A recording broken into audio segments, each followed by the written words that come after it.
चक्षुर्यथैवाञ्जन संप्रयुक्तम्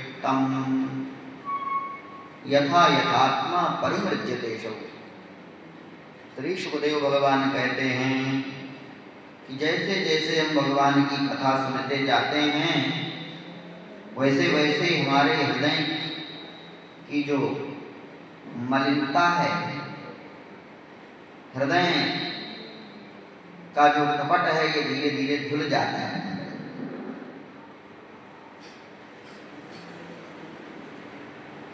किस प्रकार से? बोले मत पुण्य गाथा श्रवणा विधानी।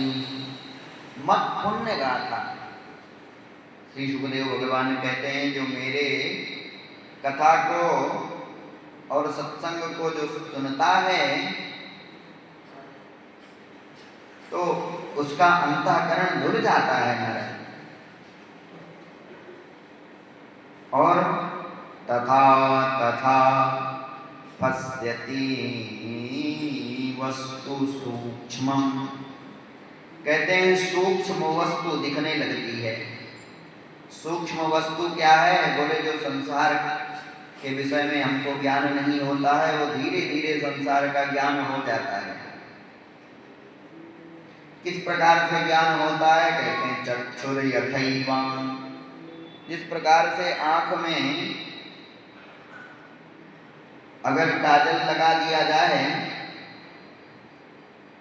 तो नेत्र की ज्योति ठीक हो जाती है धीरे धीरे। बचपन में लगाते हैं ना काजल, तो धीरे धीरे ठीक हो जाती है। और अंजनम संप्रयुक्तम, जो सुरमा होता है, सुरमा लगाते हैं महाराज, उससे भी नेत्र ठीक हो जाता है। तो उसी प्रकार से श्री सुखदेव भगवान कहते हैं तथा तथा पश्यति वस्तु सूक्ष्मम्, उसी प्रकार से कहते हैं वस्तु सूक्ष्मम्, जो संसार है उसका धीरे धीरे ज्ञान हो जाता है।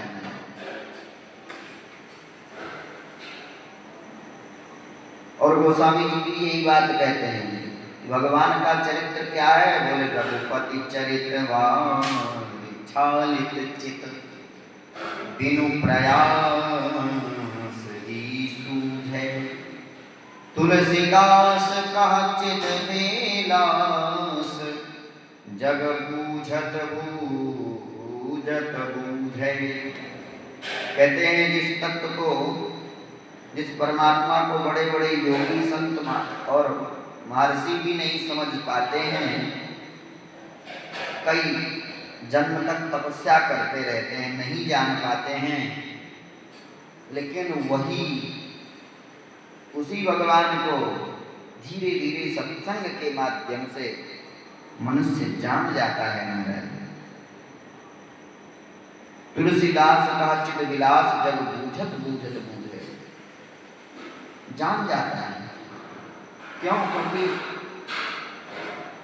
सुनने से कहते हैं श्रुतम हरति पापानि, धीरे धीरे भगवान की कथा सुनने से पाप का हरण होता है। हरण मतलब नाश होता रहता है। और तथा प्रयच्छति, और जो रोग है वो धीरे धीरे शांत हो जाता है। और ये रोग कौन सा है? बोले ये जो माया मोह का जो रोग है ये धीरे धीरे नाश हो जाता है। धीरे धीरे जब विनष्ट हो जाता है तो हमको उसी संसार में ही वैराग्य हो जाता है हमारे। तो इस प्रकार से, क्यों? क्योंकि ये भागवत क्या है, ये शास्त्र पुराण क्या है, भगवान की ये सब हाथ हैं। श्री पराशर भट्ट स्वामी जी ने कहा है कि ये सब जितने शास्त्र और पुराण जो हम पढ़ते हैं ना, ये सब क्या है? बोले ये भगवान के हाथ हैं।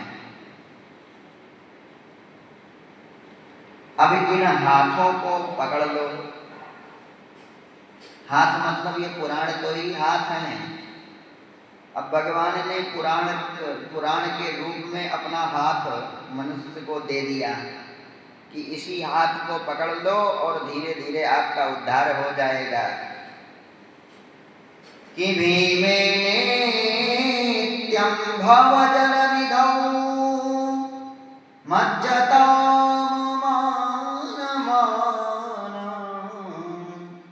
आलम्बार्थं विषीर्पते त्वन्नियोगा प्रयुङ्क्ते प्रज्ञासारं सुभगमनघं शाश्वतं शास्त्रपाणि। कहते हैं ये सब शास्त्र पुराण जो हम पढ़ते हैं ये सब क्या हैं? बोले ये सब भगवान के हाथ हैं। मनुष्य को डूबते हुए संसार में भगवान ने क्या किया? कृपा करके और पुराण दे दिया कि भैया डूबो नहीं, ये हमारा हाथ है, ये पुराण ही मेरा हाथ है। इस हाथ को पकड़ लो और फिर तुम कभी डूबोगे ही नहीं, फिर तुम्हारा उद्धार हो जाएगा। आलम्बार्थम, ये शास्त्र क्या है? बोले सहारा है संसार के लिए। जैसे एक व्यक्ति जा रहा था तो अंधा था, अब उसको कुछ दिखाई तो पड़ नहीं रहा था। अब उसने रास्ते में ऐसे ही हाथ करके जा रहा था, अब उसको दीवार मिल गई। अब वो दीवार पकड़ करके धीरे धीरे आगे बढ़ रहा था। तब तक क्या हुआ कि उसको बड़ी तेज की खुजली होने लगी पैर में, और जैसे ही खुजली को खुजलाया और वो धड़ाम से गिर गया और हाथ में जो पकड़ा हुआ था दीवार वो भी छूट गई। अब उसको पता ही नहीं कि दीवार कहाँ। अब वो खुजलाने लगा, दीवार को छोड़ दिया। ऐसे ही हम संसार में आते हैं और खुजली रूपी ये संसार है, विषय वासना रूपी ये खुजली हम खुजलाते रहते हैं। और जो शास्त्र रूपी पुराण रूपी भगवान के हाथ हैं इनको हम छोड़ दिए, और जब हम छोड़ दिए तो धीरे धीरे इसी संसार में ही हम पड़े रह गए। तो इस प्रकार से कहते हैं शास्त्र पुराण रूपी हाथ हैं भगवान के। इन हाथों को अगर हम पकड़ लेंगे तो हमारा कभी भी पतन नहीं हो सकता। तो आइए सर्वप्रथम संकीर्तन लाभ प्राप्त करें, उसके बाद में नामस्मरण करने के बाद में कथा का क्रम में प्रवेश करते हैं। ओ मेरो प्यारो नंद लाल किशोरी राधे, मेरो प्यारो नंद लाल किशोरी राधे। ओ किशोरी राधे श्यामा प्यारी राधे, किशोरी राधे श्यामा प्यारी राधे, मेरो प्यारो नंद लाल किशोरी राधे, मेरो प्यारो नंद लाल किशोरी राधे। ओ किशोरी राधे श्यामा प्यारी राधे, राधे श्यामा प्यारी राधे, मेरो प्यारो नंद लाल किशोरी राधे, मेरो प्यारो नंद लाल किशोरी राधा माधव भगवान की जय।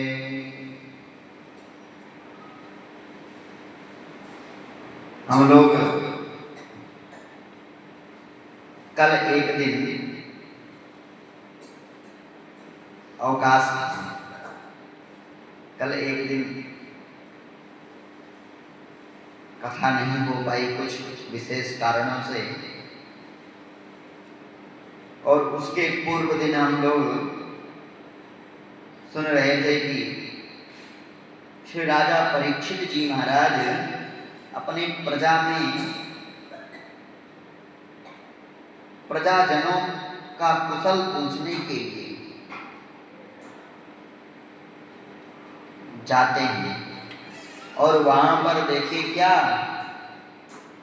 कि एक बछड़ा उनको मिल गया और उसका 3 पैर महाराज टूटा हुआ है, और गौ माता पृथ्वी के रूप में गौ माता से बछड़ा पूछ रहा है कि भैया आपको क्या कष्ट है, और पीछे एक काला काला पुरुष छड़ी लेकर के और उस बछड़े को मार रहा है।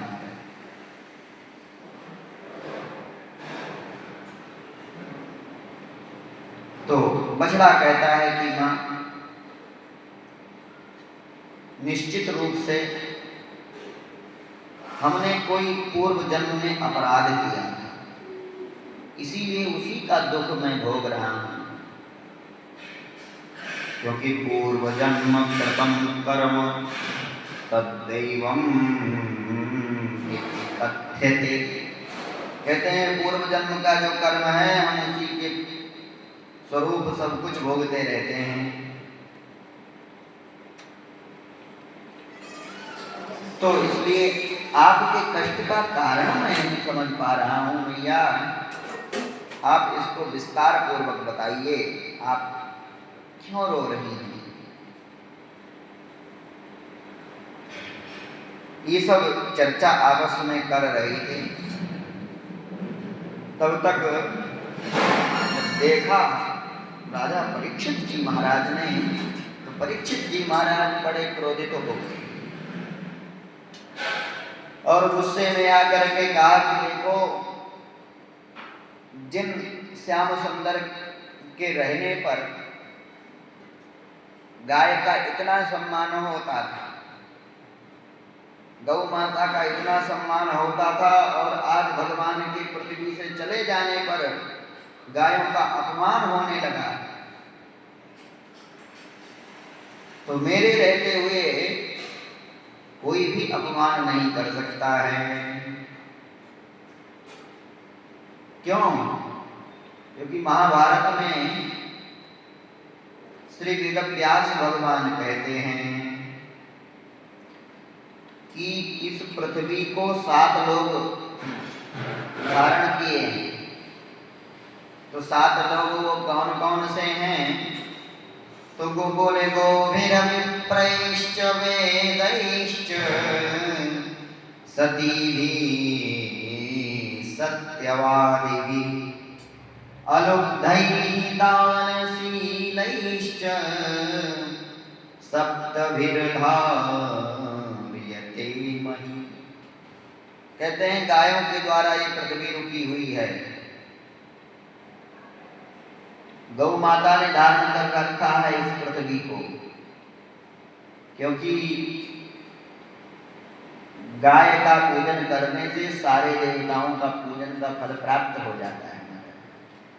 रावण का भी जब भगवान श्री राम ने संहार कर दिया, तो जब रावण का प्राण जा रहा था तो लक्ष्मण जी को श्री राम जी ने भेजा कि जा करके कुछ शिक्षा ले लो, बड़ा नीतिवान है,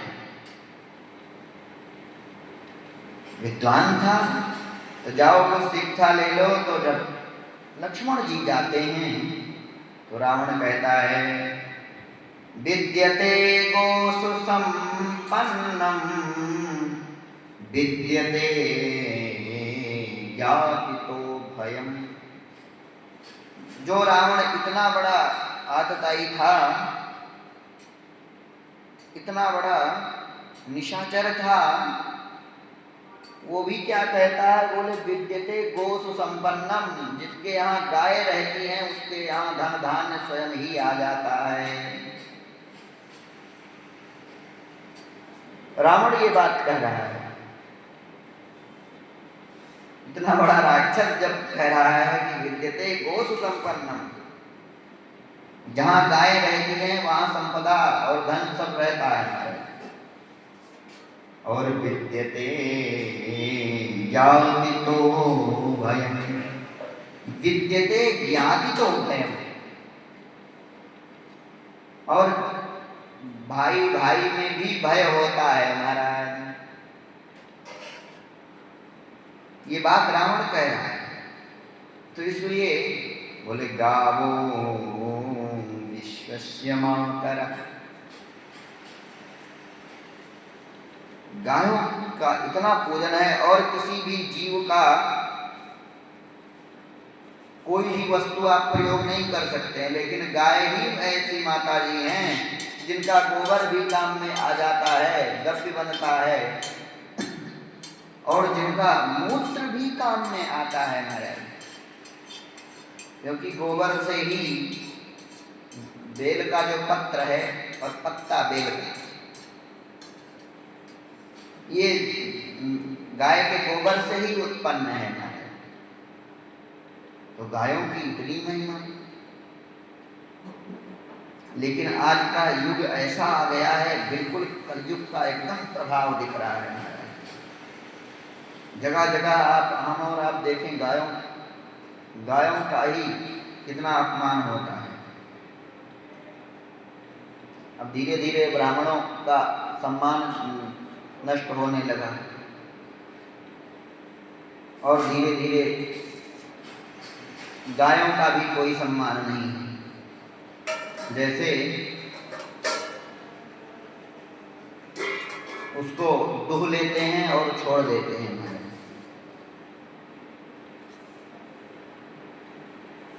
तो ब्राह्मणों का भी कोई सम्मान नहीं। तो धीरे धीरे कलयुग का कितना बड़ा प्रभाव हो रहा है महाराज, ये हम आप स्वतः ही देख रहे हैं। तो जब इस प्रकार से देखा कि जिन श्याम सुंदर के गाय चराने से उनका नाम गोपाल पड़ा, और वही गौ की रक्षा करने वाले जब इस पृथ्वी से चले गए,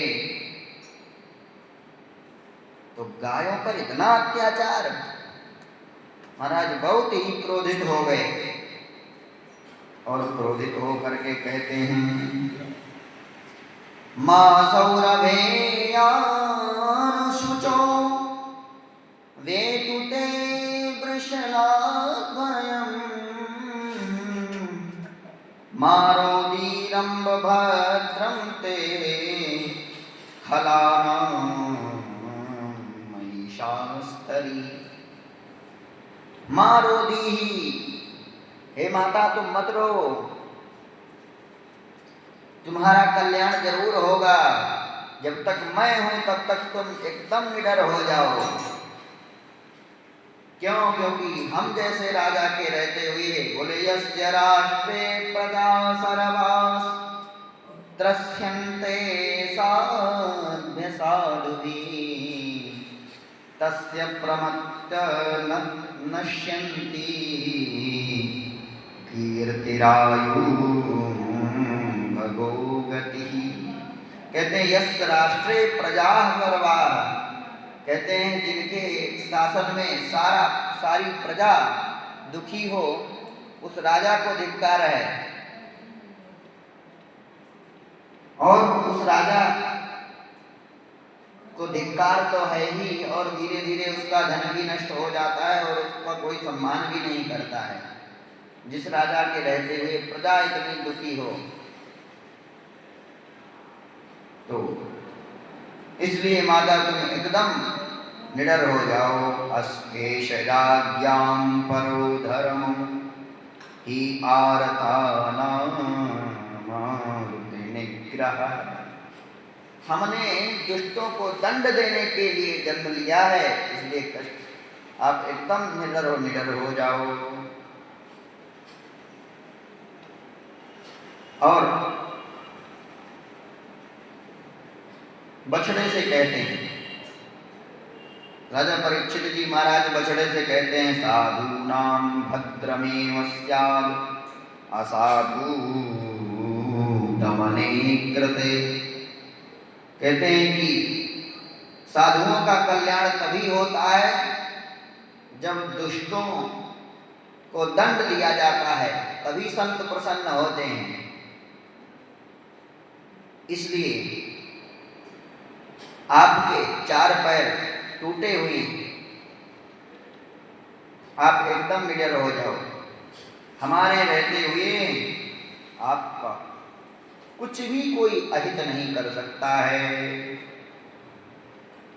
जब इस प्रकार से कहा तो धर्म ने कहा कि आप जैसे राजाओं के रहने से ही तो अभी भी हम इतना दुखी होते हुए भी जीवित हैं,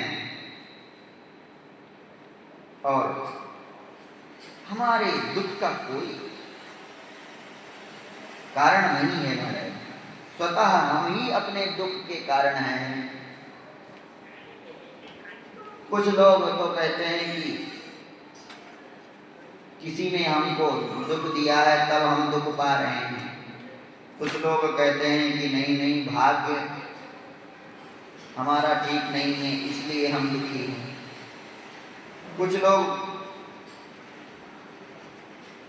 ऐसी बातें करते हैं, लेकिन हम तो यही मानते हैं कि हमारा ही कुछ कुकर्म रहा होगा जिसके फलस्वरूप हम आज इतने कष्ट को प्राप्त हो रहे हैं। जब इस प्रकार से धर्म की बातें सुनी तो राजा परीक्षित जी ने कहा कि बछड़े से कहा कि आप धर्म की बातें कर रहे हैं, तो इसका मतलब आप साक्षात धर्म के अवतार हैं। बछड़े के रूप में आप कोई और नहीं, आपको धर्म ही हो। धर्मं ब्रवीषि धर्मज्ञ धर्मोऽसि वृषरूपधृक् यद धर्मकृतस्थानं सूचकस्यापि तद् भवेत्। धर्मं ब्रवीषि धर्मज्ञ, तुम धर्म की बात कर रहे हो इसलिए तुम स्वयं धर्म हो। आप कोई बछड़ा नहीं हो, जबकि साक्षात धर्म के रूप में बछड़े के रूप में साक्षात तुम धर्म के अवतार हो। और जहां अधर्म, जिस व्यक्ति को अधर्म करने से दुख होता है, उससे ज्यादा अगर कोई अधर्म की सूचना किसी को बता दे, यद अधर्म कृतस्थानं सूचकस्यापि तद् भवेत्। जो पापी के करने से जो पाप लगता है, उस पाप की अगर कोई सूचना दे दे तो उसको भी उतना ही पाप लगता है महाराज। इसलिए पाप की कोई सूचना नहीं देनी चाहिए महाराज। सूचकस्यापि तद् भवेत्, कहते हैं सूचना देने वाले को भी उतना ही पाप लगता है। तो हे धर्म, आपके रहने से देखो 4 पैर आपके टूटे हुए हैं और 1 पैर से धर्म अभी भी जीवित है। मानसकार श्री गोस्वामी जी महाराज कहते हैं, प्रगट 4 मह धर्म के कलिमहु एक प्रधान। तो कहते हैं कि धर्म में 4 पैर टूट गए हैं, केवल एक दया ही है हमारे।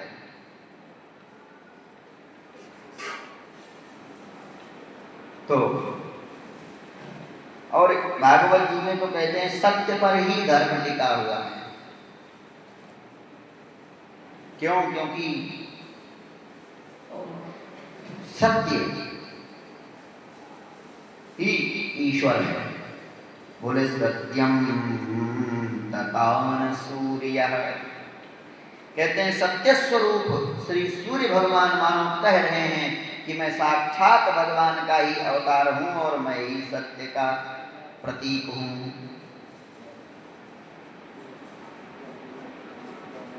सत्यम ज्ञानम अनंतम ब्रह्म, भगवान ही तो सत्य हैं, इस प्रकार से कहते हैं। तपः शौचम दया सत्यम इति पादा कृते कृता। कहते हैं तपस्या, पवित्रता और दया और सत्य, इसमें 3 पैर टूटे हुए हैं, एक पैर आपका अभी बचा हुआ है, लेकिन फिर भी निश्चरों के द्वारा, निशाचरों के द्वारा, दुष्टों के द्वारा इतना आपको कष्ट मिल रहा है कि सत्य भी आज दुखी हो रहा है। लेकिन हो चाहे जो, सत्य कष्ट प्राप्त कर सकता है, लेकिन सत्य कभी असत्य नहीं हो सकता है।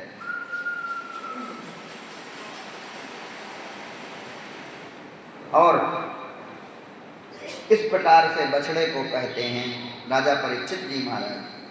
उसके बाद में कहते हैं, हे गौ माता, आप तो गाय नहीं है, गाय के रूप में स्वयं पृथ्वी देवी हैं। इयं चा भूर भगवता न्यासुतोरुभरा सती श्रीमद्भिस्तत्पदन्यासै सर्वता कौतुका। कहते हैं भगवान आपके भार को उतारने के लिए ही जन्म लेते हैं और अपने पैर से आपकी शोभा बढ़ाते हैं, हे पृथ्वी देवी। इसलिए आप भी निडर हो जाओ, आपको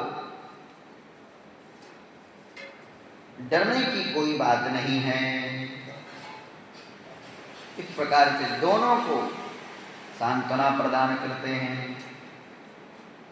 उसके बाद कहा कि जब उस काले काले पुरुष को देखा, कहा कि भाई क्यों जी, आप कौन हो?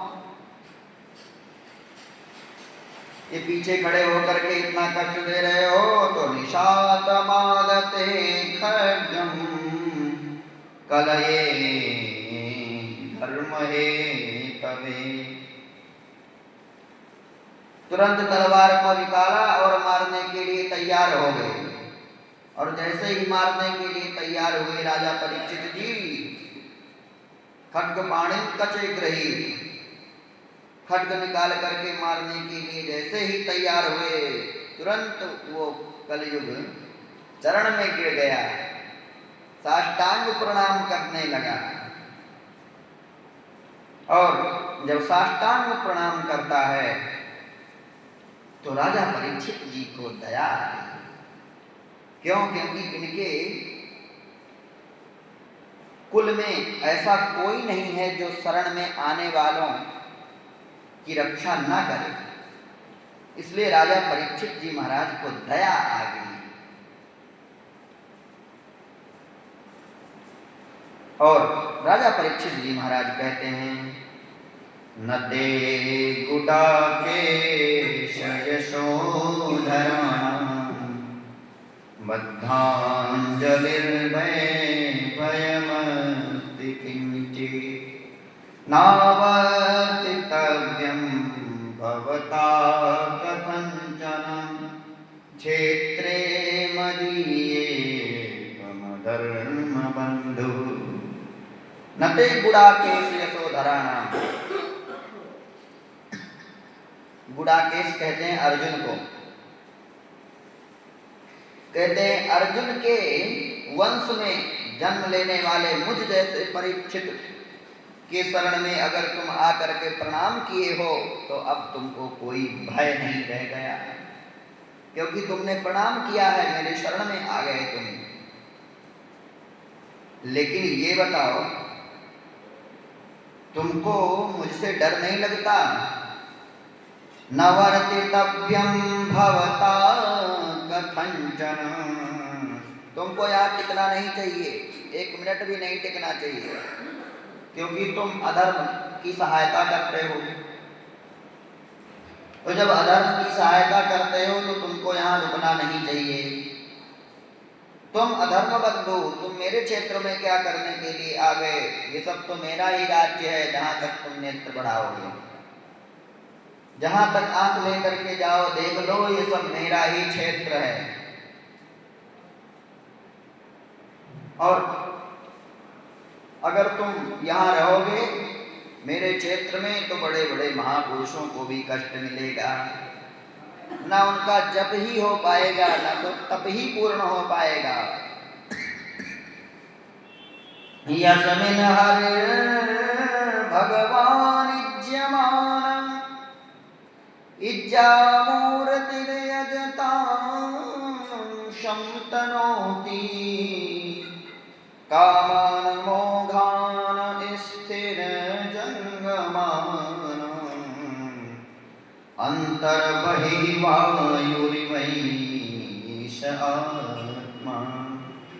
यस्मिन् हरि भगवान इज्यमानः, कहते हैं जिस पृथ्वी पर बड़े बड़े महापुरुष संत भगवान की तपस्या करते हैं, पूजा करते हैं, और तुम आ गए हो तो पूजा भी बंद हो जाएगी। इसलिए तुम यहाँ से जाओ, यहाँ तुमको रुकना नहीं चाहिए। पहले ये बताओ तुम हो कौन? तो कहा कि महाराज मैं तो कलयुग हूँ। और जब भगवान अपने वैकुंठ जा रहे थे पृथ्वी को छोड़ करके, तब मेरा राज्य आने वाला है और अब मेरा युग आने वाला है। लेकिन अब आप जहां भी मैं जाता हूं आपसे डर लगता है, तो क्या करूं, कहां जाऊं? कहते हैं कि कलयुग बहुत डर गया और कहता है यत्र क्वचन वक्ष्यामि सार्वभौम तवाज्ञया लक्ष्ये तत्र तत्रापि त्वमात्तेषु शरासनम। मैं तो इतना डर गया हूँ कि जहाँ जाता हूँ तुम्हारी तलवार ही मुझको दिखती रहती है, कहीं भी जाता हूँ।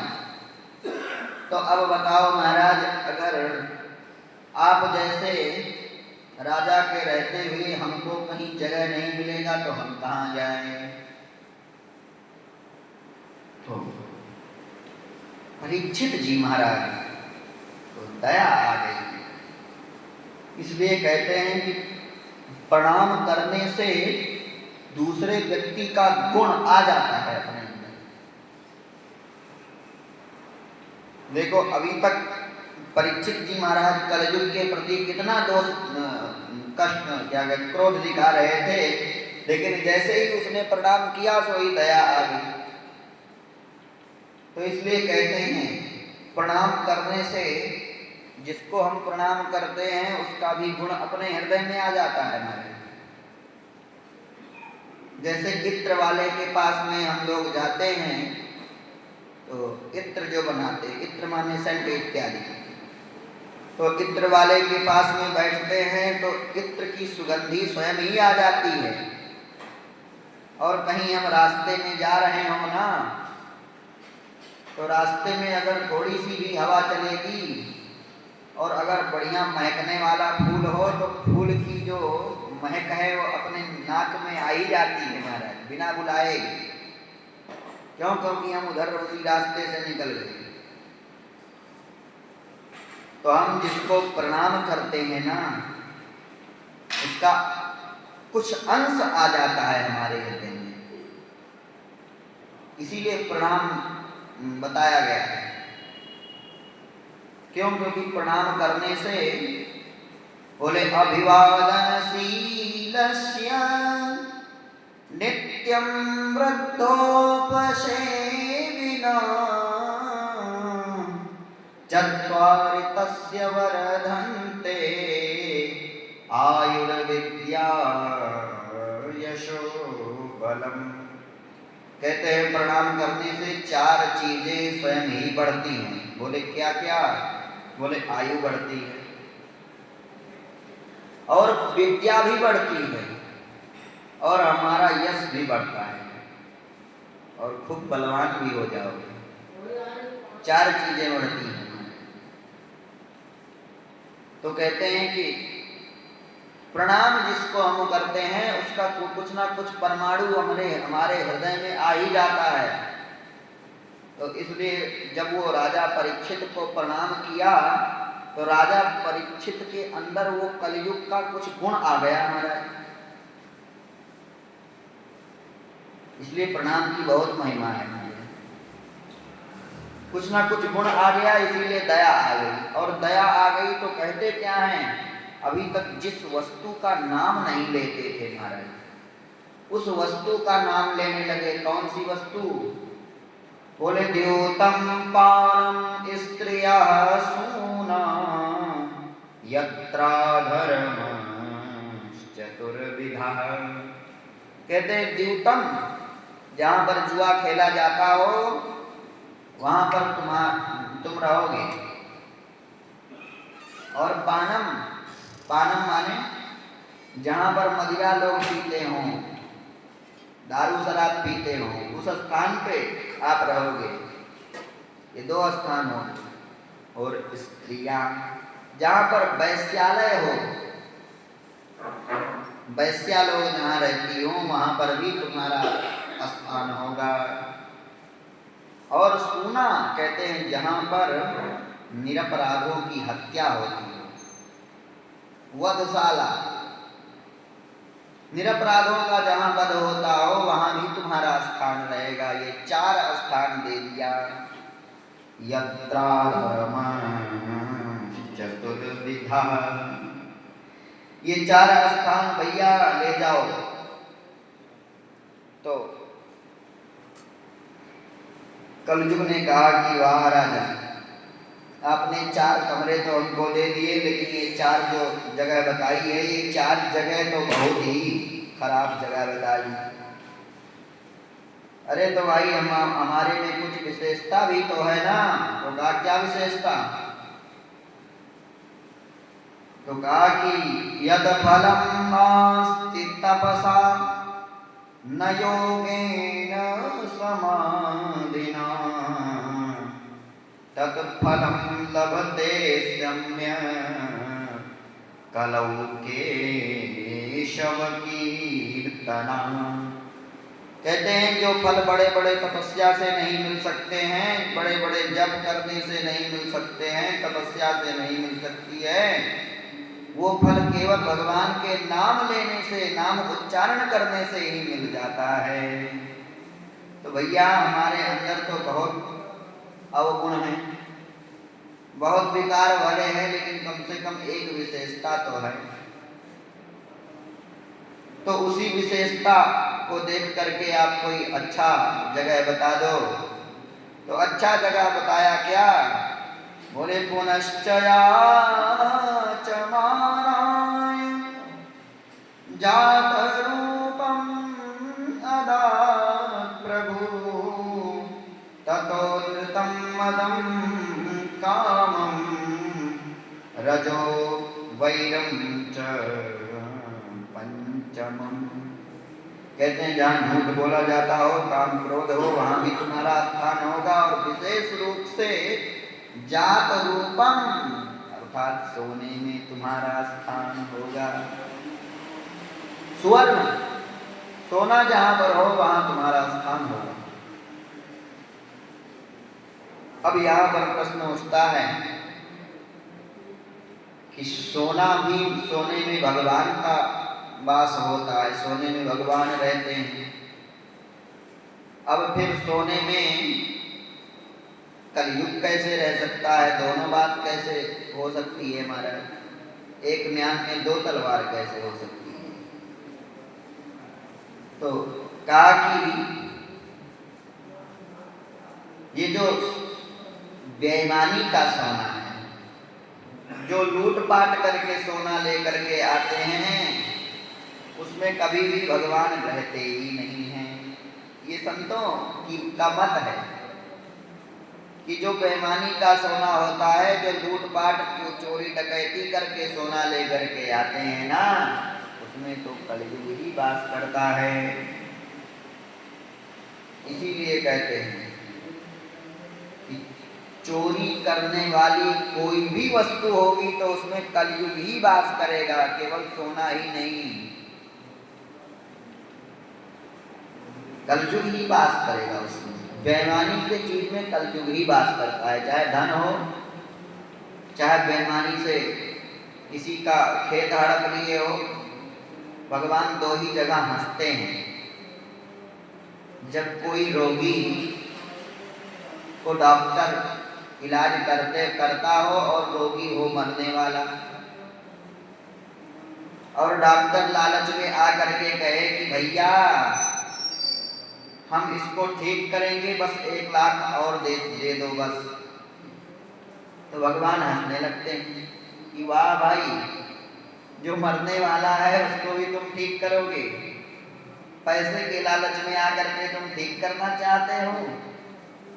उस समय भी भगवान हंसते हैं, और एक समय और हंसते हैं जब कोई भाई आपस में कहे कि नहीं भैया 1 लाठी जमीन मेरी, यहाँ से वहाँ तक मेरी है, और आपस में लड़ रहे हों, तो भगवान वहाँ पर भी हंस देते हैं।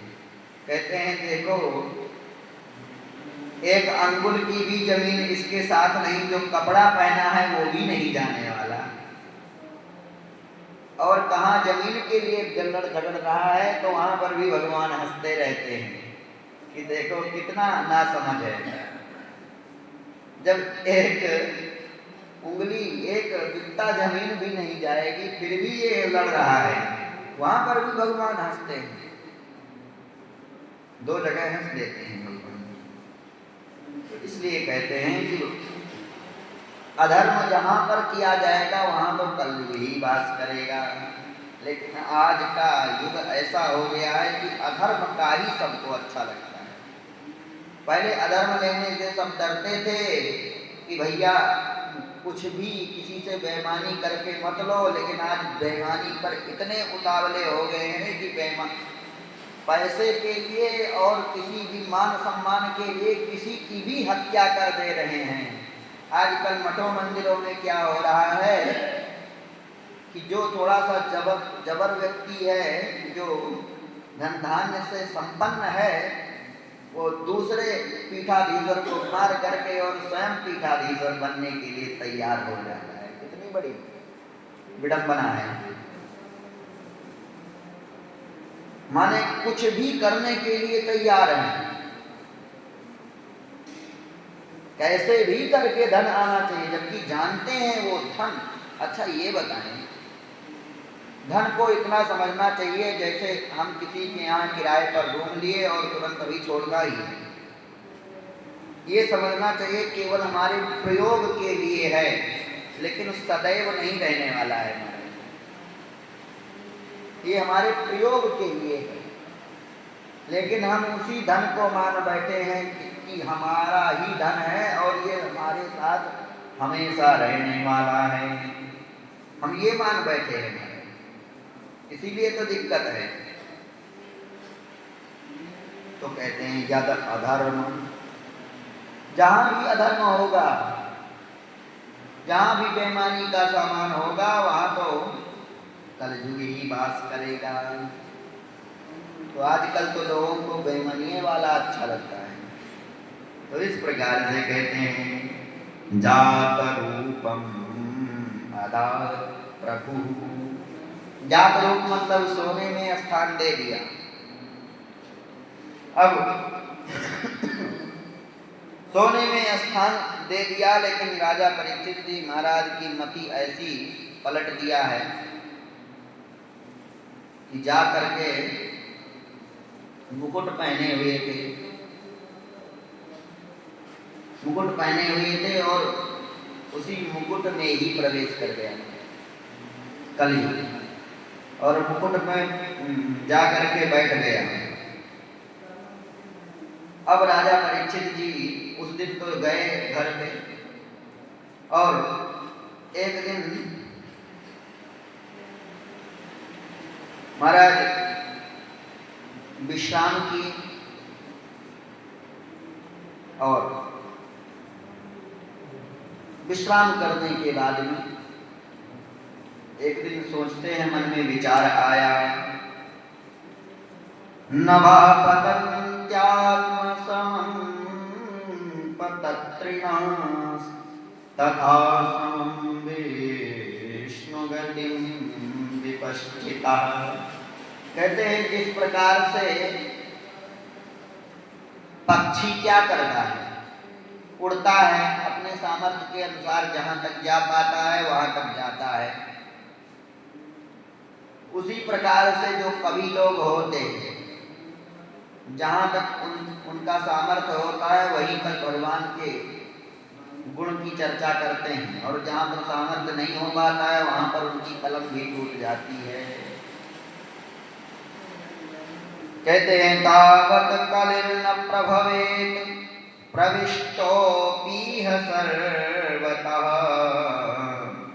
यावदीशो मानुरव्याम अभिमन्यु एकराट। कहते हैं परीक्षित आ गया था लेकिन तब भी उसका असर नहीं हो पाया था। क्यों? क्योंकि उस समय राजा परीक्षित जी महाराज एक छत्र राज करते थे, तो कलयुग के रहने पर भी कलयुग का असर किसी पर भी नहीं पड़ता था, किसी महात्मा पर, किसी संतों पर नहीं पड़ता था कलयुग का असर। क्यों? क्योंकि राजा परीक्षित जी महाराज राज्य करते थे। डरा रहता था, कभी बहुत डरता था। लेकिन एक बार राजा परीक्षित जी महाराज एकदा धनुरुद्यम्य विचरन् मृगयां वने मृगाननुगता शांता क्षुधित तृषितो वृषम्। एकदा धनुरुद्यम्य, एक बार धनुष बाण उठाए, और देखो कभी भी परीक्षित जी महाराज हिंसा नहीं करते थे, लेकिन आज कलयुग का ऐसा प्रभाव आ गया है कि उनके बुद्धि को एकदम पागल बना दिया है महाराज। जहां जाते हैं वहां हिरणों का वध करते हैं महाराज। मृगाननुगत शांता क्षुधितो वृषम्, कई मृगों को मार दिया महाराज। और जब मृगों को मार दिया तो बड़े ही क्षुधित तृषितो वृषम्, भूख प्यास से एकदम व्याकुल हो गए। कई मृग तो बड़ी दूर दूर तक दौड़ा करके ले जाते थे। तो इस प्रकार से बहुत ही महाराज वहां पर मृग लोग थे और सारे मृगों का वध कर दिया। आज भूख और प्यास से एकदम व्याकुल हो गए और वन में पहुंच गए जहां ऋषि शमीक का आश्रम था।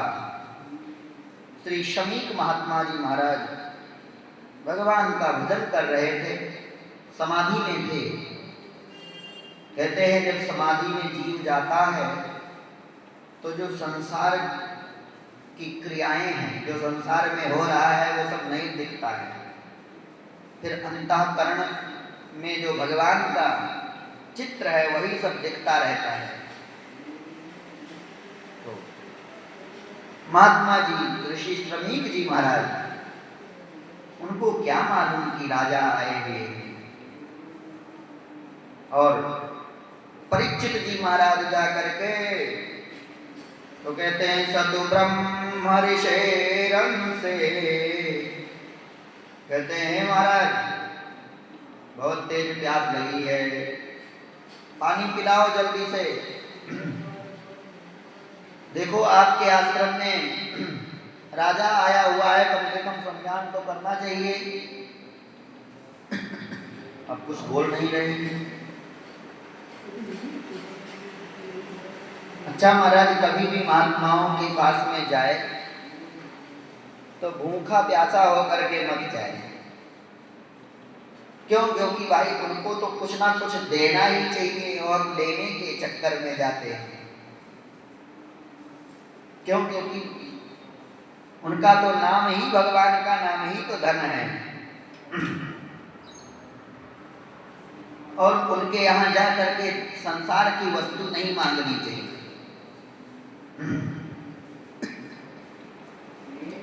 और जब बुलाया कि हे बाबा ऐसे ही बैठे हुए हो, कम से कम कुछ सम्मान तो करना चाहिए आपको, हमको बहुत तेज प्यास लगी है, इस प्रकार से कई बार जब कहा तो सुन नहीं रहे हैं। अब राजा परीक्षित ने कहा कि देखो ये कितना बड़ा आडंबर करके बैठा हुआ है, कितना बड़ा पाखंडी है, बाहरी वेश धारण करके बैठ गया है, इसको तो शिष्टाचार ही नहीं मालूम है कि एक अतिथि आया हुआ है और उसका सम्मान करना ये नहीं जानता है। देखो कैसे बैठा हुआ है जड़ की तरह, जैसे कोई मरा हुआ सर्प पड़ा हो। इस प्रकार से कठोर कठोर बातें बोलने लगा महाराज। और बोलते हुए मन में विचार आया कि ये तो सर्प की तरह ही पड़ा हुआ है, इसलिए कि क्या? बोले सतु ब्रह्म ऋषेण से गतासु मुर्गम रुषा विनिर्गच्छन् धनुष्कोट्या निधाय पुरमागमत्। विनिर्गच्छन् धनुष्कोट्या, एक धनुष के आगे के नुकीले भाग में ऐसे ही मरा हुआ एक सर्प पड़ा हुआ था, और उसी सर्प को, मरे हुए सर्प को उठा करके और गले में पहना दिया। लो, तो पहनाया सर्प मरा हुआ श्री ऋषि समीप को, लेकिन स्वयं काल रूपी जिंदे सर्प को अपने गले में मानो डाल दिया। आज मानो उनके गले में मरा हुआ सर्प नहीं डाले, बल्कि स्वयं अपने गले में सर्प डाल दिए। और सर्प क्या होता है? बोले काल का रूप होता है। हम किसी को काल के हवाले करें ये हमारा अधिकार नहीं होता है। क्यों? क्योंकि ये तो भगवान के हाथ में है, ये तो भगवान के हाथ में है ना। लेकिन हम स्वयं दूसरे को मार देते हैं, लेकिन हम कभी भी ये नहीं सोचते हैं कि ये तो सब भगवान के हाथ में है। हानि लाभ जीवन मरण जस अपजस विधि हाथ, ये तो हानि लाभ जीवन मरण ये तो भगवान के हाथ में है। तो हम दूसरे के गले में काल डाल रहे हैं।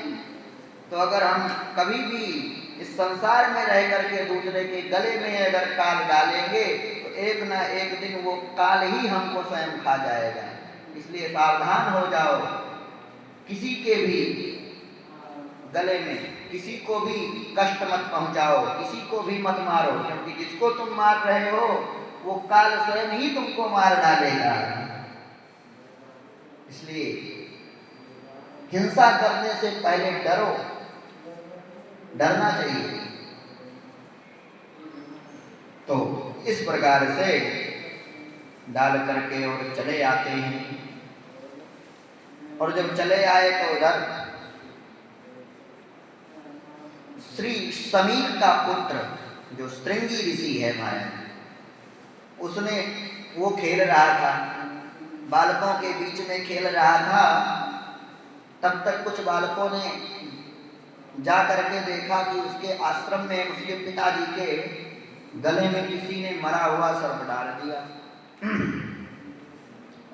अब वो सब बालक लोग जा करके और सूचना देते हैं कि मित्र जाओ देखो तुम्हारे पिताजी के गले में किसी ने सर्प डाल दिया है।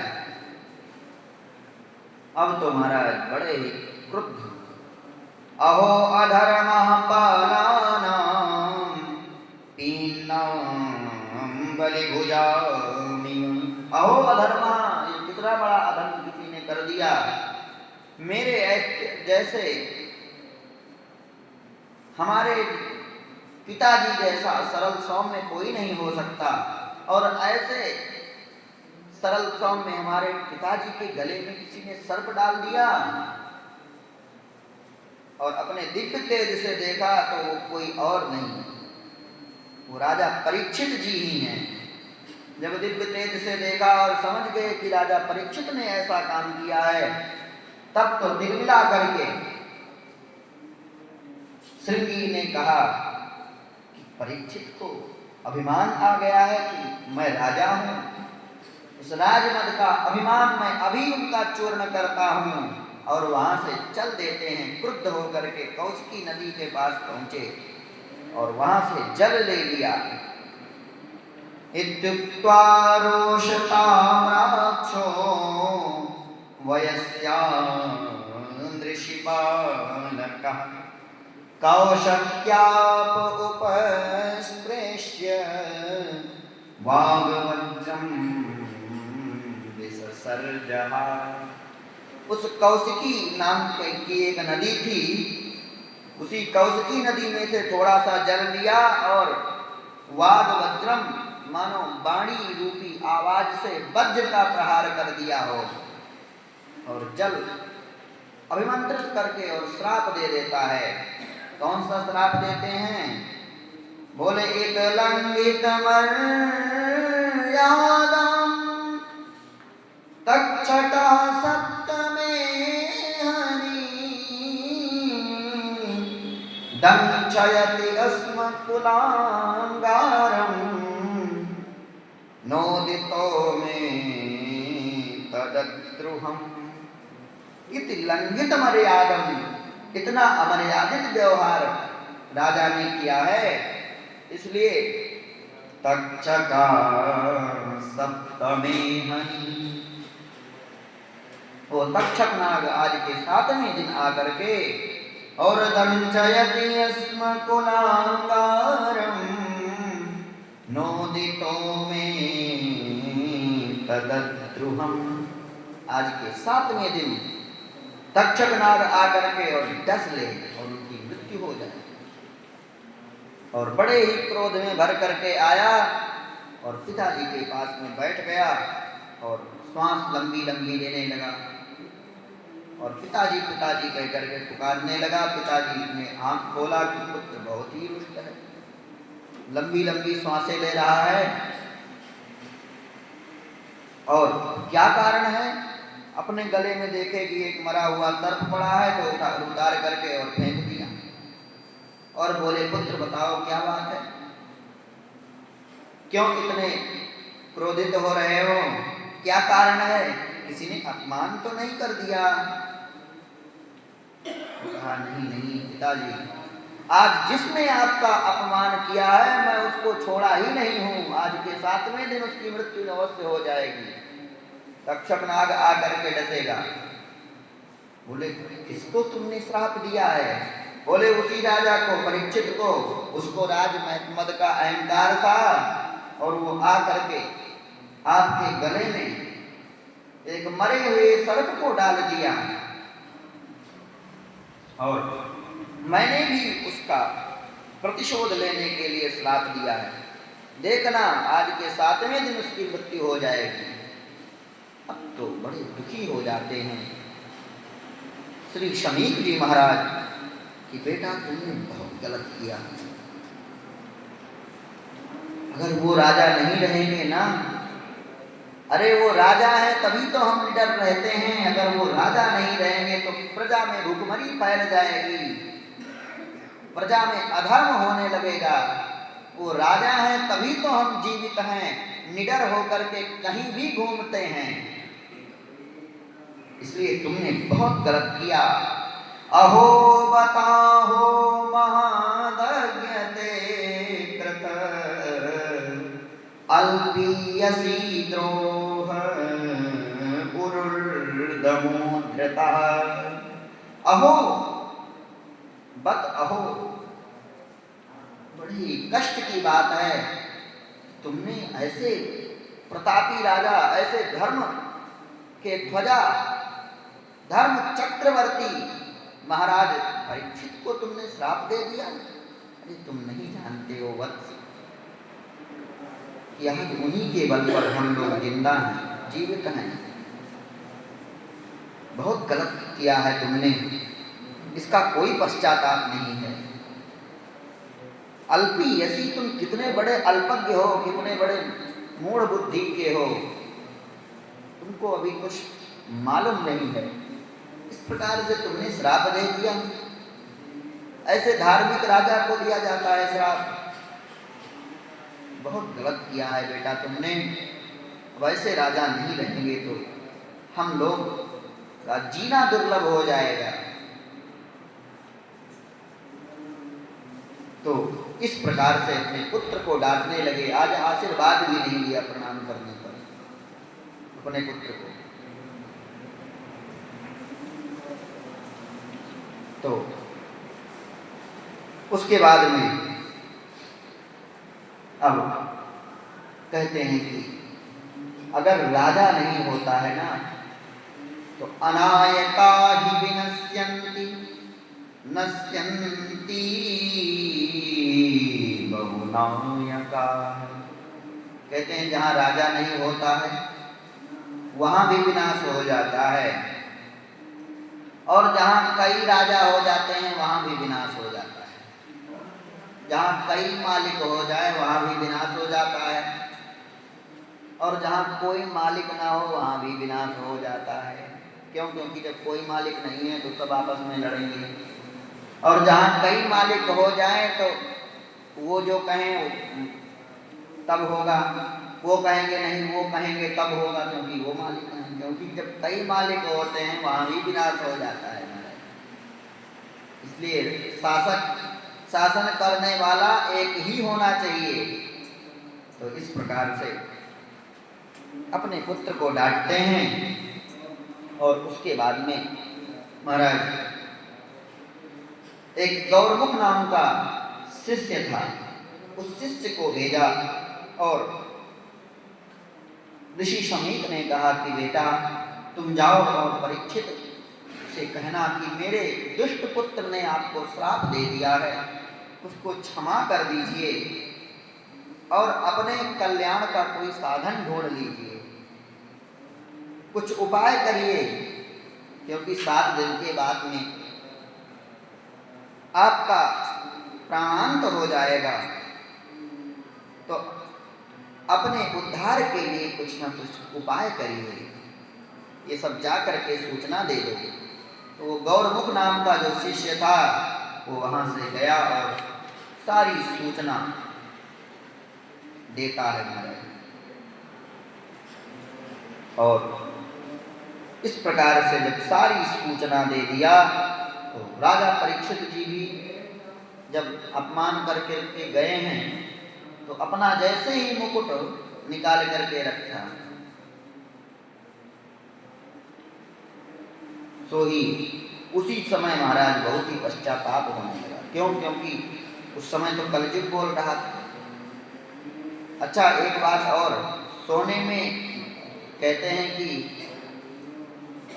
कलयुग वास कर गया, इसीलिए वो सोना ही मुकुट था सोने का, और वो बेईमानी का ही मुकुट था।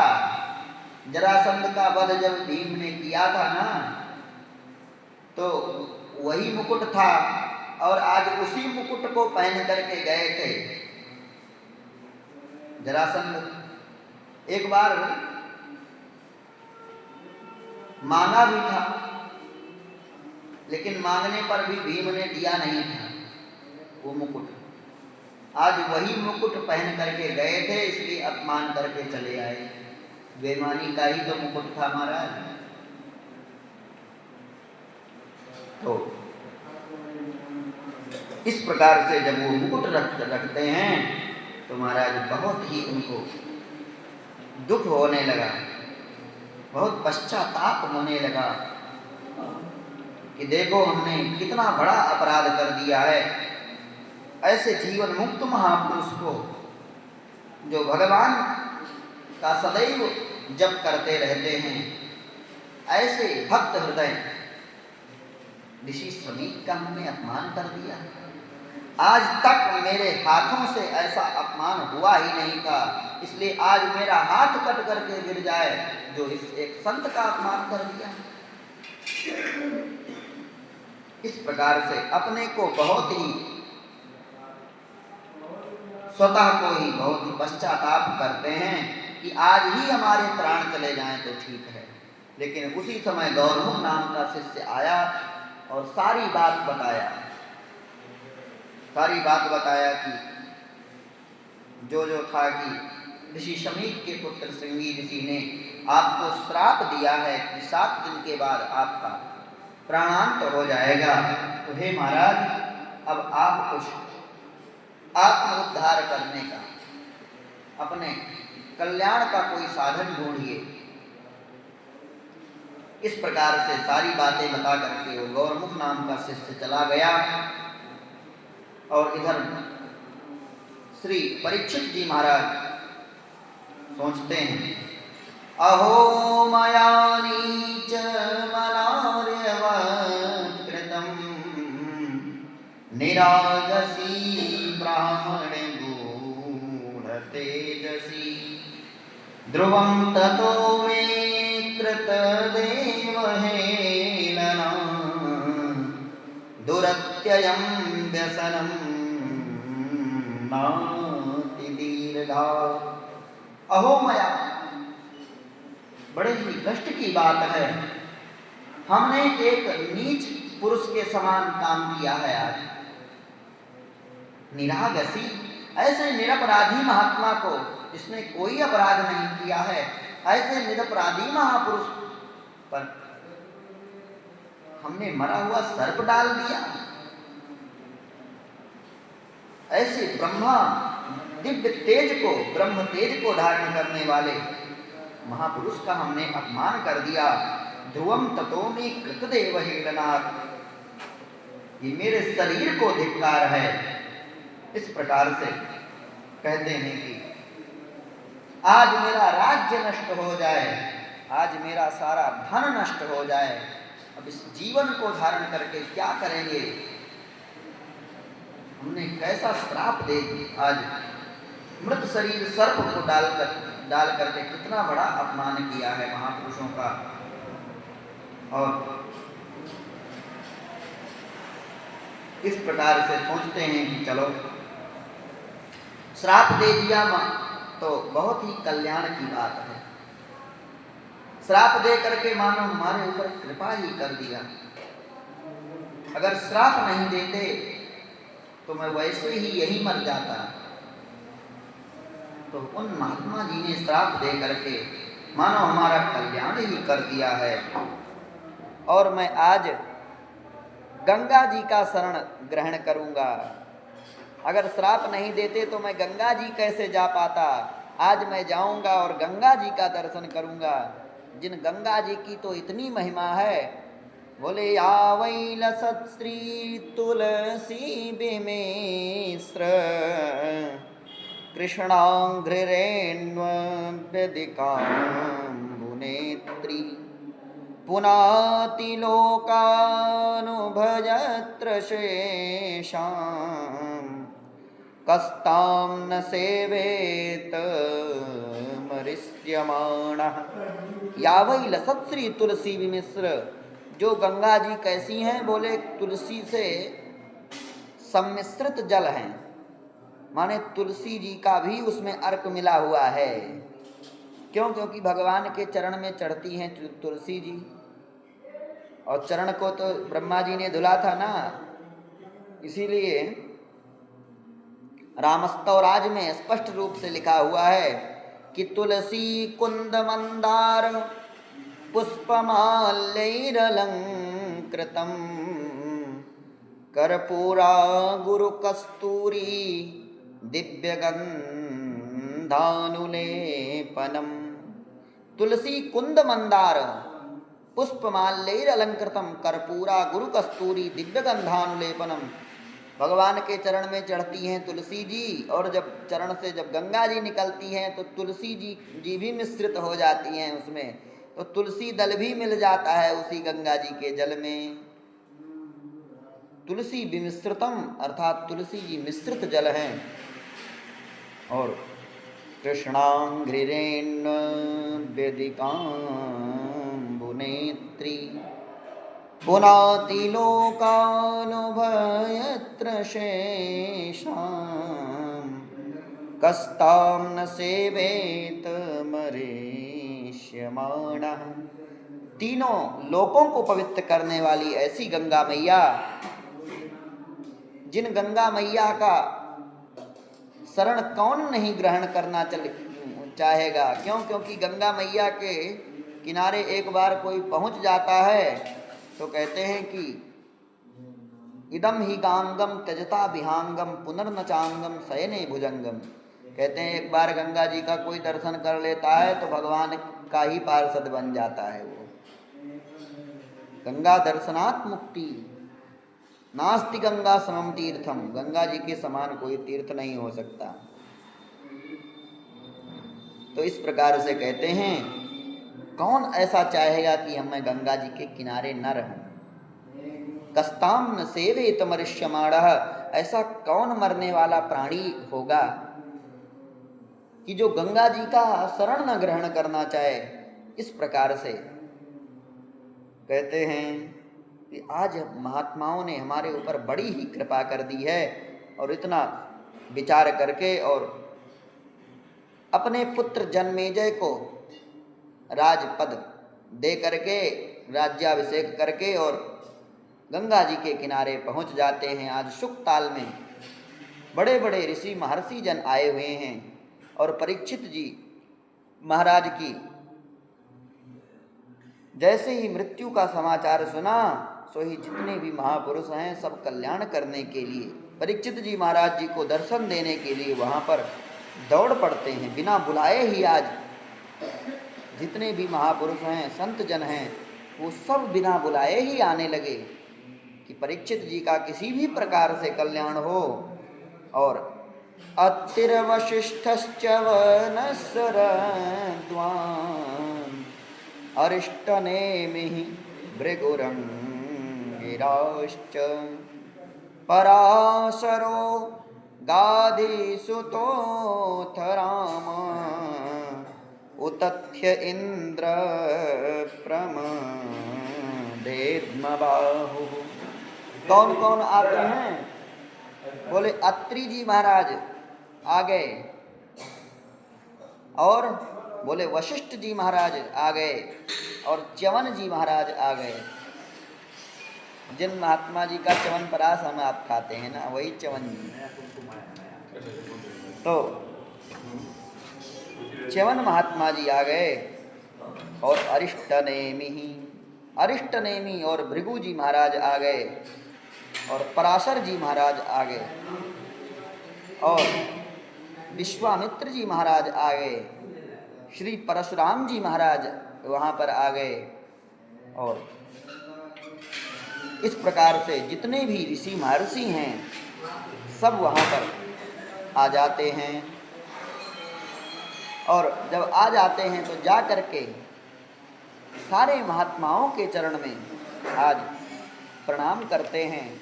और प्रणाम करते हुए जब जाते हैं तो अपने को ही स्वयं धन्यतम मान रहे हैं कि मैं बहुत ही धन्य हूँ कि देखो आज मानो श्राप नहीं दिया है, हमारे ऊपर कृपा कर दिया है श्री श्रृंगी ऋषि ने। अहो वयम धन्यतमा नृपाणां महत्तमानुग्रहणीयशीलाः राज्ञां कुलं ब्राह्मण पादशौचा दूराद्विशिष्टं बत गर्णिकर्म। अहो वयम धन्यतमा नृपाणाम, आज हम लोग धन्य हो गए कि मानो मुझको श्राप नहीं दिया है। और अगर श्राप नहीं दिए होते तो इतने संत जनों का हम दर्शन कैसे कर पाते। राजा परीक्षित जी महाराज सोच रहे हैं कि आज मुझको अगर श्राप नहीं मिलता तो इतने महापुरुषों का दर्शन नहीं हो पाता। इसलिए उन महात्मा ने हमको श्राप दे करके मानो धन्य कर दिया। वो श्राप नहीं, वो तो कृपा ही कर दिया। इतने महापुरुषों का दर्शन हो रहा है, ये तो बड़ी कृपा कर दी महापुरुषों ने। महत्तमानुग्रहणीय शीला, आज तो मैं धन्य हो गया। और राज्यां कुलम ब्राह्मण पाद शौचा दूरात् प्रशिष्टम वत करम। आज मैं अपने इन हाथों से संत जनों का चरण धुलूंगा और मेरा सारा दुख द्वंद दूर हो जाएगा। इतनी बड़ी बड़ी बात कह रहे हैं, ये कृपा ही है। और महापुरुषों को प्रणाम करके और एक ही बात की प्रार्थना करते हैं कि हे महाराज, जुजोपसृष्टा कुहकस्तच्छको दशत्वलम गायत विष्णु गाथा। हे महाराज, मैं आपके श्री चरणों में प्रार्थना करता हूँ कि मैं आपकी सेवा करूँगा। और आप क्या करें? बोले दशत्वलम गायत विष्णु गाथा, बस भगवान की कथा सुनाओ। बस गायत विष्णु गाथा, भगवान की कथा सुनाओ और हम पर इतनी ही कृपा करो कि पुनश्च भूयाद भगवत्यनन्ते रति प्रसंगश्च तदाश्रयेषु महत्सुयां यामुपयाम श्रेष्ठिं मैत्रस्तु सर्वत्र नमो दुजेभ्यः। कहते हैं पुनश्च भूयात् भगवत्यनन्ते, मैं किसी भी जन्म में किसी भी योनि में जन्म ले लूं, चाहे हमको कीड़ा बना दो या पेड़ बना दो या कोई पशु पक्षी भी बना दो, लेकिन पशु रहूं फिर भी संतों के आश्रम में रहूं महाराज। रति प्रसंगस्थ तद आश्रयेषु, जो संत जन हैं उनके आश्रय में रहूं, किसी भी योनि में हमको भेज दो। और महत्सुयाम यामुपयाम श्रेष्ठिं मैत्रस्तु सर्वत्र नमो दुजेभ्यः। कहते मेरी विशेष प्रीति ब्राह्मणों से हो और जो भगवान के संत हैं उनसे प्रेम हो महाराज। दो लोगों से, एक तो ब्राह्मणों से प्रेम हो और दूसरा किससे प्रेम हो? बोले तद आश्रयेषु, माने जो भगवान के आश्रय में रहने वाले भक्त हैं उनका शरण मिले। और जो द्विजेभ्या, जो द्विज हैं ब्राह्मण हैं उनका संग मिले। ये दो संग मांगते हैं। इस प्रकार से श्री परीक्षित जी महाराज कह रहे थे। और किसी भी संत ने आज केवल सब कथा ही सुना रहे थे और कुछ नहीं महाराज। और सब जान रहे थे कि अभी भगवान आने वाले हैं। सबको पता था कि स्वयं भगवान आएंगे राजा परीक्षित को कथा सुनाने के लिए, इसलिए कोई कुछ भी नहीं बोल रहा है। और कहते हैं कि संत जनों ने कहा कि सर्वे वयं तावदिहास्मयेद्य कलेवरं यावदसौ विहाय। संत जनों ने कहा कि जब तक आपका शरीर यहाँ से पूरा नहीं हो जाएगा तब तक मैं इसी स्थान पर बैठ करके आपको दर्शन दूंगा। सारे संतों ने कहा कि राजा परीक्षित जी से कि जब तक आपका शरीर यहाँ नष्ट नहीं होगा तब तक हम लोग आपको दर्शन देते रहेंगे महाराज। लोकम परम विरजस्कम विशोकम यास्यत्ययं भागवत प्रधान। जिसके परिणाम से होगा क्या कि आपको स्वयं भगवान अपने पद पर बिठा देंगे। इस प्रकार से संत जन कह रहे थे, ये सब चर्चा कर रहे थे। उसी समय एकाएक देखते क्या है कि एक दिगंबर बालक आ रहा है और उसके बड़ा ही तेजस्वी और ऐसा तेज से संपन्न एक दिगंबर बालक आ रहा है, 16 वर्ष का, शरीर पे कोई वस्त्र नहीं है महाराज। और उसी समय प्रकट हो गए श्री शुकदेव भगवान। बोले श्री शुकदेव भगवान की जय। तत्रा भगवान व्यासपुत्रो यदृच्छया गामटमानो नपेक्षा। तत्रा भगवान व्यासपुत्रो यदृच्छया गामटमानो नपेक्षा। अलक्षलिङ्गो निजलाभतुष्टो भृतश्च बालैरवधूतवेषा। तत्र भगवान् व्यासपुत्रो यदृच्छया गामटमानो नपेक्षः।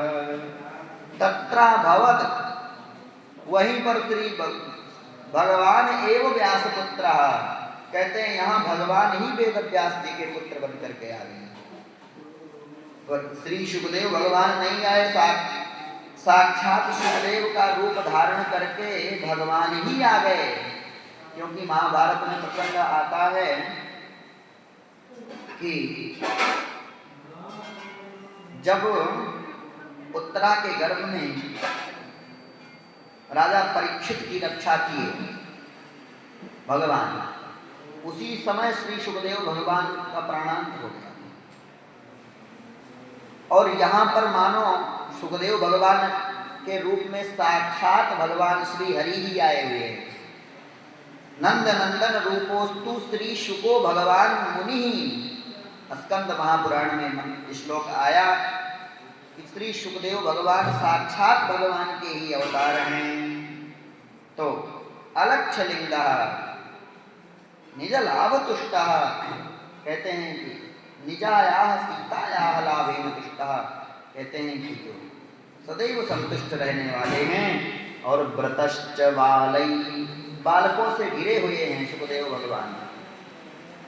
और कितने वर्ष के हैं? बोले तम दै अष्टवर्षम सुकुमार पाद करोरुबाहुलगात्रम।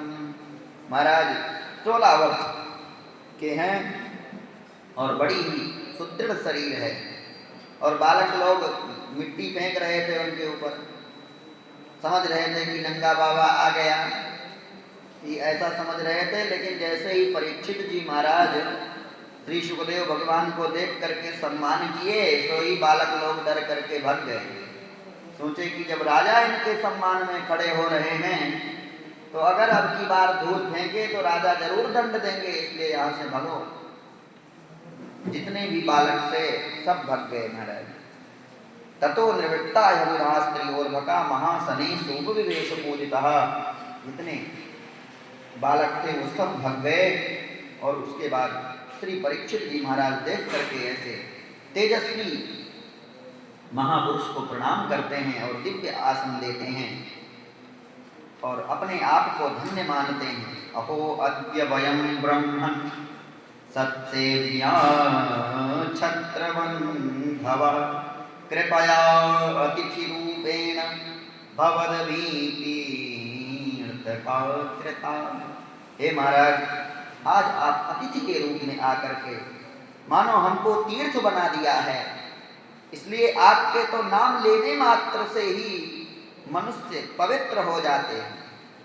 एसां सस्मरणात् पुंसां सद्यः शुद्ध्यन्ति वै गृहाः। किं पुनर्दर्शनस्पर्श पादशौचासनादिभिः। जिनके नाम स्मरण मात्र से बड़े बड़े मनुष्य तर जाते हैं, अगर उनका चरण मिल जाए धुलने के लिए तो कितनी बड़ी बात हो गई महाराज। और उनका दर्शन मिल जाए, उनका संग मिल जाए तो कहना ही क्या। तो इस प्रकार से कहते हैं उनका अगर संग मिल जाए तो सत्यो नश्यन्ति वै पुंसाम विष्णोरिव सुते सुरेतरा। उनका जितना दुख है, पाप है, ये सब नष्ट हो जाता है, सब भस्म हो जाता है। इसलिए आज बिठा करके प्रश्न पूछते हैं कि पुरुषस्ते अधिकार्यं म्रियमाणस्य सर्वथा। हे योगियों के परम गुरु, आज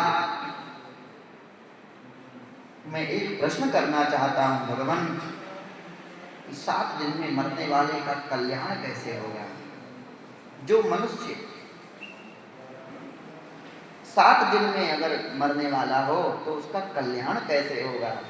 इसका मतलब केवल अपने लिए प्रश्न नहीं किया, हम सब का प्रश्न उसमें समाहित है। मानो हम सब का प्रश्न कर रहे हैं, हम सबके लिए, क्योंकि 7 दिन में ही हम सबको शरीर छोड़ना है हमारे। 7 दिन के बाद और 8वां दिन तो कोई होता ही नहीं। तो इसलिए महाराज प्रश्न पूछते। अच्छा एक बात और, परीक्षित जी महाराज को भगवान ने दर्शन दिया है गर्भ में, इसलिए श्री परीक्षित जी महाराज भगवान के भक्त हैं, इसलिए सबके कल्याण की बात करते हैं। कहते हैं जो भगवान का भक्त होता है वो केवल अपना कल्याण नहीं चाहता है, वो तो समस्त सर्वे भवन्तु सुखिनः सर्वे सन्तु निरामयाः। हमारा सनातन तो चाहता है सब लोग सुखी रहें, सब लोग निरोगी हो जाएं। क्यों? क्योंकि परीक्षित जी महाराज भगवान के भक्त हैं, तो अपने लिए नहीं प्रश्न किए हैं। और विष्णु पुराण में श्लोक आता है कि जायमानं हि पुरुषं यं पश्येन मधुसूदना सत्सात्विकः सतु विज्ञेयः स वै मोक्षार्थ चिंतकः। कहते हैं कोई मनुष्य जन्म लेता हो और उस समय भगवान दर्शन अगर दे दें तो वो तो स्वयं ही भगवत स्वरूप हो जाता है। और आज तो दर्शन गर्भ में ही दिया था। तो आज प्रश्न करते हैं और मैं इन्हीं शब्दों के साथ वाणी को विराम, क्योंकि उसके बाद अभी ठाकुर जी की आरती का भी समय हो रहा है। तो आइए मन और चित्त को एकाग्र करके भगवान का नाम संकीर्तन करें, उसके बाद में अपने अपने गंतव्य की ओर चलें। श्री कृष्ण गोविंद हरे मुरारी, हे नाथ नारायण वासुदेवा। श्री कृष्ण गोविंद हरे मुरारी, हे नाथ नारायण वासुदेवा। श्री कृष्ण गोविंद हरे मुरारी, हे नाथ नारायण वासुदेवा।